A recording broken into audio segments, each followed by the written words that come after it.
பிரியமான அன்பு சகோதர சகோதரிகளே, ஆண்டவராகிய இயேசு கிறிஸ்து நாமத்தாலே தேவன் நம்மளை மறைச்சி ஒவ்வொரு காரியம் நடத்தி கொண்டிருப்பது எல்லாம் அந்நிய கண்கள் அல்ல, சொந்த கண்கள் காணத்தக்க ஒவ்வொரு காரியம் கேட்கத்தக்க.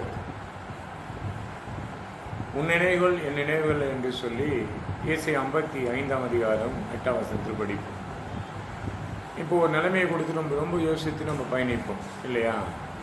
இன்றைக்கு இந்த காரியம் நடந்தால் நல்லா இருக்குன்னு, இந்த காரியத்தை இப்படி பேசினா சரியாக இருக்குன்னு நம்ம நினைப்போம். அந்த கடவுள் ஒரு காரியத்தை வைத்திருப்பார். தூரத்திலும் நினைவுகள்.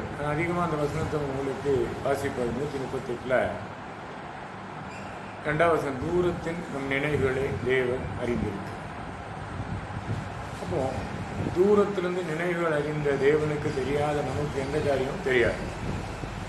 அவருக்கு என்ன தெரியுமோ நமக்கு ஒருவேளை புரிய வைப்பார் வேதத்தின் மூலிமா.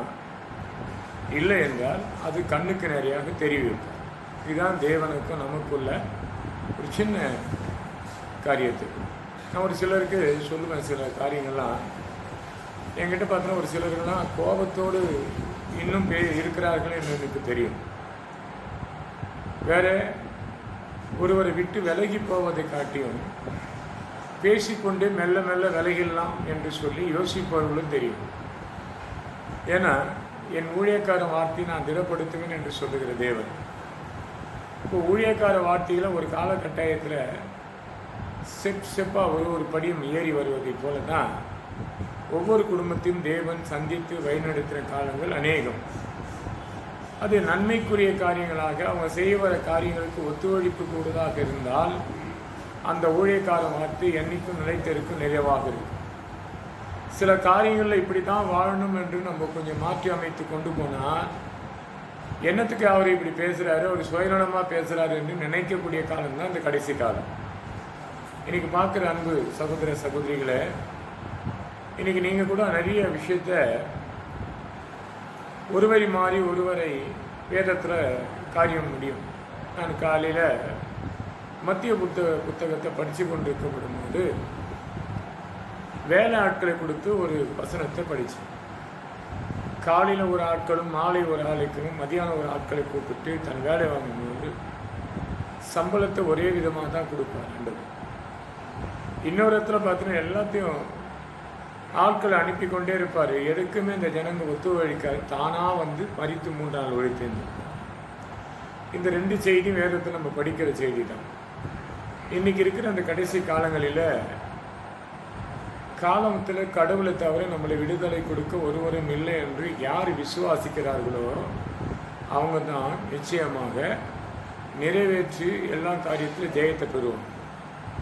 பார்க்குற அன்பு சகோதர சகோதரிகளை, இன்றைக்கி உங்களுடைய ஒருவர் உங்களை கொடுத்து தெளிவாக சொல்லப்பட்ட வார்த்தையை அதை தப்பாக எதிர்நோக்குறீங்க, இல்லை அவர் கொடுத்து அவரான ஒரு செய்தி மற்ற இடத்துல பகிர்ந்து கொள்ளுவீங்க. மற்றவங்க பார்த்து சொல்ல வேண்டிய அவசியமே கிடையாது. எத்தனையோ விஷயத்துக்கு தன்னுடைய சொப்பனங்களை முன்னாடி அறிவிப்பது அந்த ஊழியக்காரன் தான். இன்றைக்கி நம்ம யாரோடு இருக்கணும், யாரோட இணைக்கப்படும் நிறைய ஊழியக்காரன் எனக்கு தெரியும். சிலர்லாம் என்னோட பகிர்ந்து கொள்ளப்பட்ட காலத்தை காட்டியும் இன்றைக்கி தன்னுடைய சுயநலமாக பகிர்ந்து கொள்வது நிறைய பேர் உண்டு. இவரை குற்றப்படுத்துவது என்னுடைய வேலை இல்லை, அவங்க வாழ்க்கையிலேருந்து மாறி உயர்ந்து வருவது தான் என்னுடைய வேலை. அப்படி தான் இன்றைக்கி மலைப்பகுதியை நான் கடந்து பயணிக்கும் போது அந்த மலைப்பகுதியில் நான் கடந்து ஒவ்வொரு இடமும் பார்த்து கொண்டே வந்தேன். ஏன் ஆண்டவர் என்ன உயர்த்தாத காரணம், ஈசாக்கு போல் என்னை உயர்த்திருக்கலாம்ல. ஏன்டான்னு சொன்னால், ஈசாக்கு வறுமை வரும்போது ஆதியாகத்தில் இருக்கும் 26ஆம் அதிகாரம் போது ஆபிரகாம் இந்த பஞ்சம் போல ஈசாக்கு காலத்தில் ஒரு பஞ்சம் நின்றாகப்படும் போது கடவுள் அழைத்து நான் சொல்லும் தேசத்துக்கு போ என்று அந்த தேசத்தில் அவன் விதைத்தான் 100 மடங்கு பெற்றான்.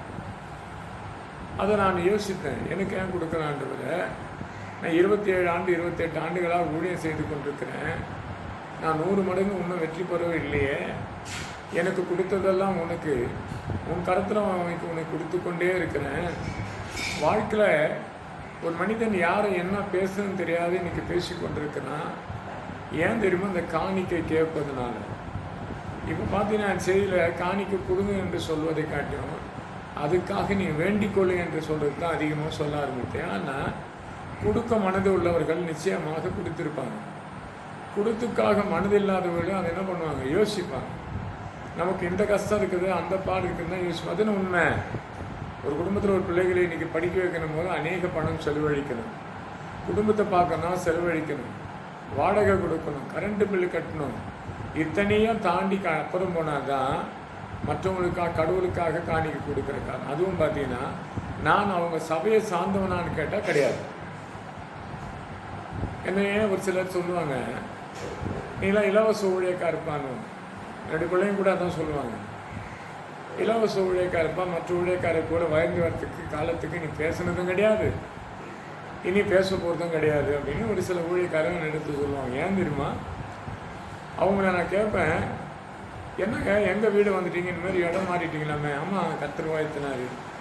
நாங்கள் அம்மா இயேசுவை தேடின்னு போகிறேன், எங்களை மட்டும் ஏன் ஆண்டு வச்சுக்கிற தெரியல. நீ இலவச ஊழியக்காரன். அதுதான் உண்மை. இலவச ஊழியக்காரர் போகிற இடத்துல ஒரு கலசம் தண்ணி கொடுத்தாங்கன்னா அதை குடிச்சிட்டு போயினே இருப்பார். அப்படி தாங்க எனக்கு வர காணிக்கெல்லாம் தன் விருப்பத்தின்படியாக ஒரு சின்ன காணிக்கை கொடுத்து அனுப்பாங்க. எமர்ஜென்சி ஊழியக்காரன் கூட இன்னொரு ஊழியக்காரர் கண்டல் அடிச்சார் ஒரு காலத்தில். இப்போ எந்த ஊழியக்காரன் நான் பேசுறது கிடையாது. அவங்க வளர்ச்சி அடைந்த காலத்தில் நான் எப்படி இருக்கணுன்றது சொல்லப்படும்போது நான் கட்டுமானத்துக்குள்ளே போகிறதுக்காக சொன்னேன் அந்த வார்த்தை.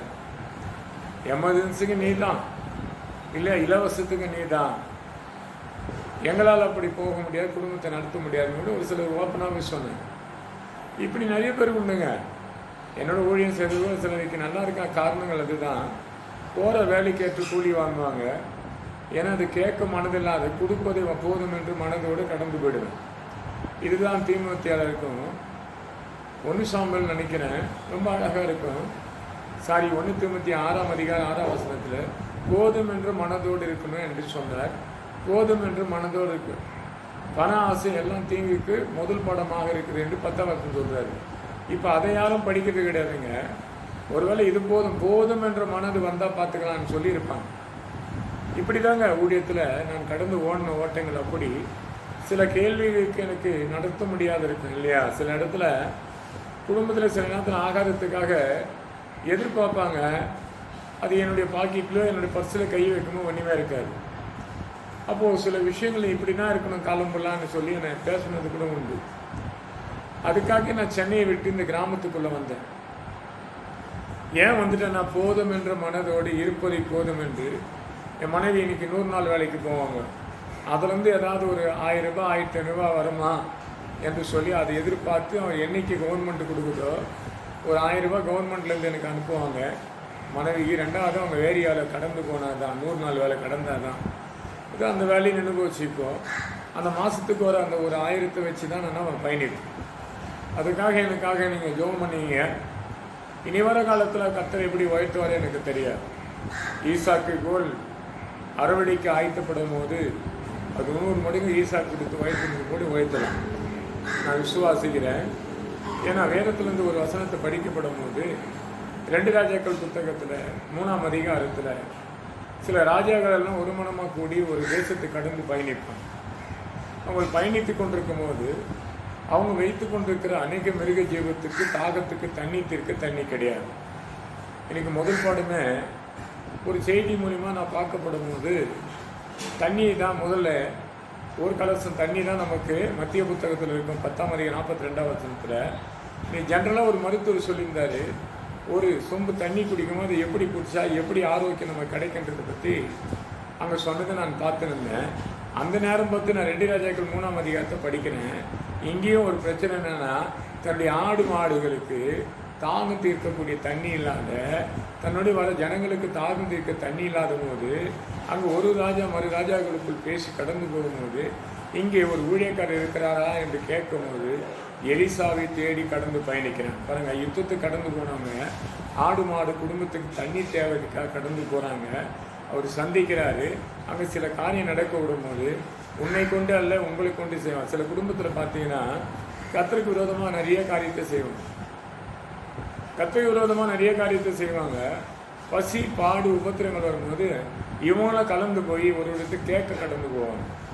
அந்த கேட்க கடந்து போகும்போது மனிதன் பேசுவான், ஒரு காலத்தில் நீ என்னை கடினமாக பேசினியே, உன்னை கொண்டு நான் செய்ய மாட்டேன்.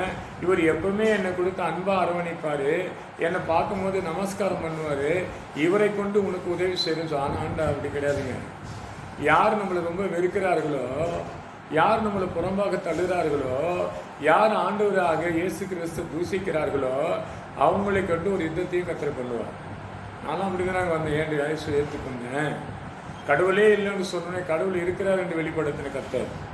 அப்படி இங்கே யோசேப்புன்னு ஒரு மனிதனை நாடி கடந்து போய் கேட்கும் போது அந்த எலிஷா, நீங்கள் போய் சூரமண்டலத்தை கொண்டு வாங்க, இயேசுவை நம்ம பாடி துதிப்போம் என்று அவங்க பாடி துதிக்கப்பாங்க இல்லையா. 2 ராஜாக்கள் புத்தகத்தில் 3ஆம் அதிகாரம் 15ஆம் வசனம் படிக்கப்படும் போது அவங்க சொல்லுவார், நீங்கள் வழக்கால வெட்டுங்க அப்படின்னு சொல்லப்படும் போது அவர் பார்ப்பாங்க இல்லையா, ஒரு ஊழியக்காரன் இப்படி சொல்கிறான்னு சொல்லி பார்ப்பாங்க. அப்படி தானே சொல்லுவாங்க.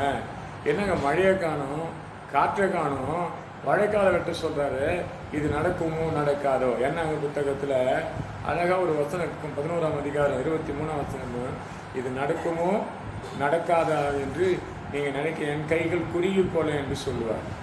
நல்லா பாருங்கள், சில இடங்களில் ஊழியங்கள் கரெக்டாக இருக்கும். சரியாக ஊழியக்கார வார்த்தையை தேவன் திடப்படுத்தேன். இது பார்த்து நான் மோசையை பார்த்து ஆண்டவர் சொல்லுவேன், நடக்குமோ நடக்காதா என்று நீ எதிர்பார்க்குற, என் கைகள் குறுகி போல என்று சொல்லி கடலுக்கு கட்டளையிட்டார், காடையை கொண்டு வந்தார். காற்றுக்கு கட்டளையிட்டு காடையை கொண்டு வந்து ஜனங்கள் போஷிக்கத்தக்க உதவி செய்த கர்த்தர். இன்னைக்கு ஆடு மாடுகள் தாகம் தீர்க்கணும், அப்போ ஆற்று தண்ணி புறப்பட்டு வரணும். மழையை நீ பார்க்க மாட்ட, காற்றை நீ பார்க்க மாட்ட, ஆனால் வழைக்காலை வெட்டி வை, அது வழியாக தண்ணி வருன்ற.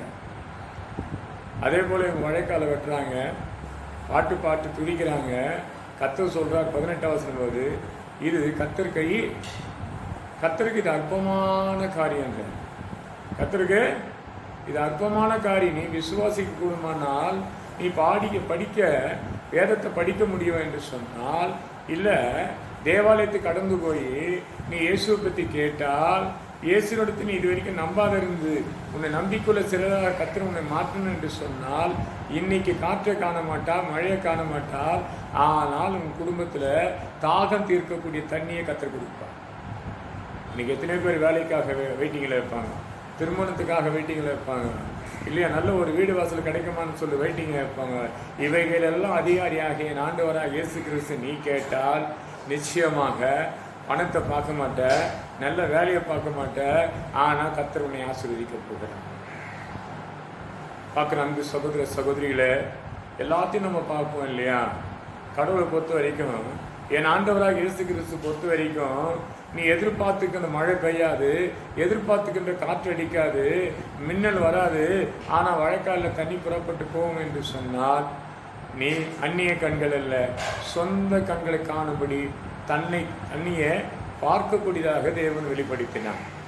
அப்போ அந்த மக்கள் கடந்து பயணித்து கொண்டிருக்கப்படும் போது எதிராளி அவங்கள முறியடிக்கலான்னு சொல்லி எதிர்வாங்க. இந்த தண்ணி போய் அந்த ஏரியிலோ அந்த ஆற்றை நிரம்பப்படும் போது அந்த அதிகாலையில் வானத்திலேருந்து சூரியனுடைய அது மேலே பட்டதுமே அந்த தண்ணி ரத்தம் கலராக மாறப்பட்டது.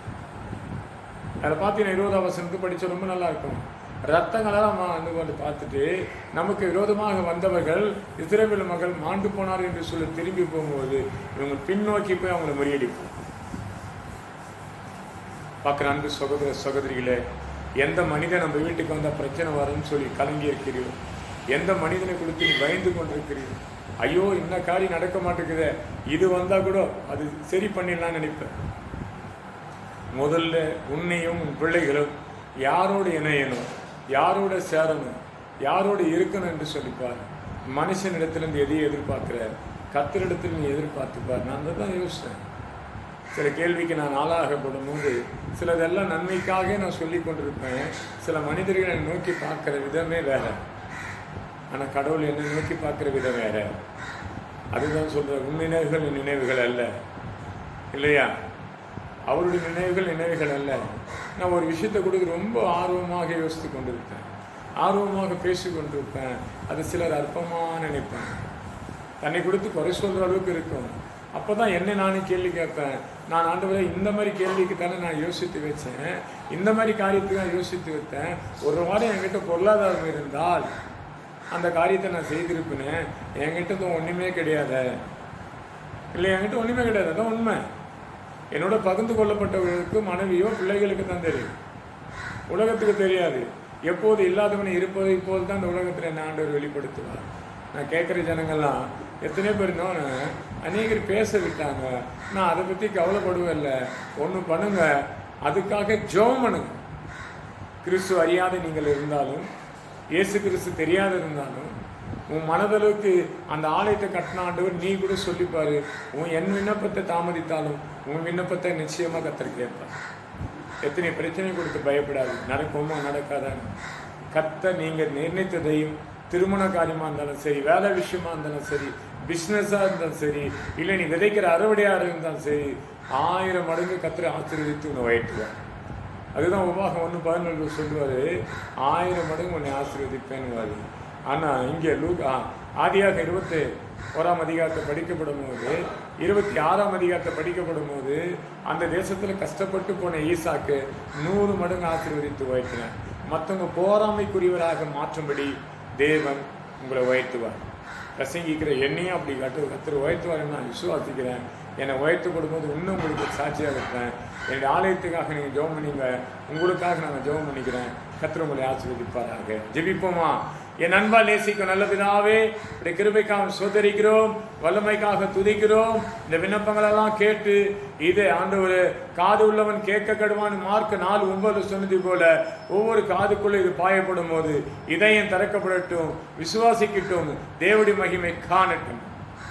ஆதி மனிதர்கள் இஸ்ரேல் மக்கள் செய்த நன்மைகளை மறுபடியும் எங்கள் மேலே இந்த கடைசி காலத்தில் முன் நடப்பது போல் இப்போது நடக்கும் என்று இதோ வெளிப்பாடு புத்தகத்தில், நீ சங்கீத புத்தகத்தில்ப்பா, நீ சொல்லப்பட்ட பிரசங்கி புத்தகம் 3ஆம் அதிகாரத்தில் நீ சொன்னீரப்பா, முன் நடப்பது இப்போது நடக்கும், இப்போ நடக்கும் போது விசாரிக்கப்படும் என்று அப்படியே நடக்கத்தக்க உதேசி சகல கட்டோடித்து பரிசுத்தமாக நன்மைக்கு தொடரட்டு பெருகேஷன். ஆமீன், ஆமீன், ஆமீன்.